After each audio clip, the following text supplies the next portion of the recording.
मुंबई महापालिकेत दलाल आणि अधिकारी यांच्यामध्ये संगनमत असल्याचा आरोप मनसेचे मुंबई शहराध्यक्ष संदीप देशपांडे यांनी गेल्या आठवड्यात लागोपाठ 2 दिवस पत्रकार परिषद घेऊन केला होता।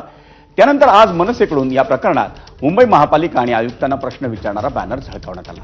गुजराती पांड्याचा मुंबई महापालिकेवर दरोडा असा आशय बॅनरवर झळकलाय।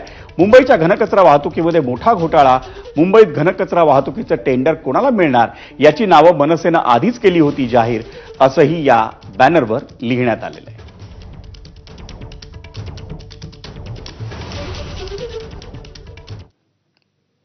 मनसेचे मुंबई शहराध्यक्ष संदीप देशपांडे यांनी मुंबई महापालिकेतल्या घनकचरा कंत्राटांबाबत केलेल्या आरोपांचा आज आपल्या पत्रकार परिषदेत पुनरुच्चार केला। एक पांड्या नामक इसम हा महानगरपालिकेत वारंवार फिरत असतो आणि त्याच्याकडनं या निविदा सेट गेलेल्या हा आमचा थेट आरोप आहे। शुक्रवारी हे सगळे कॉन्ट्रॅक्टर आणि त्यांची माणसं हे सातत्याने किरण डिगावकर यांच्या कॅबिन बाहेर बसले होते। शुक्रवारी 4 कंपन्या आहेत ज्यांना 100% कॉन्ट्रॅक्ट मिळणार आहे। आपण जो घोटाळा उघड केला त्यानंतर सगळ्याच बाहेरच्या कंपन्या नको म्हणून 5वी कुठल्या तरी मुंबईतल्या कंपनीला काम द्यावं या संदर्भातली चर्चा आणि हालचाली या महानगरपालिकेत चालू आहे।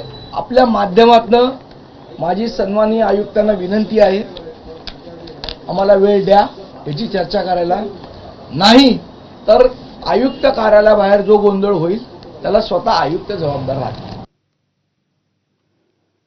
मंडळी, राज्य सरकारनं गणेशोत्सव सणाला नुकताच राज्य महोत्सवाचा दर्जा दिला होता, पण त्याच गणेशोत्सवाच्या काळात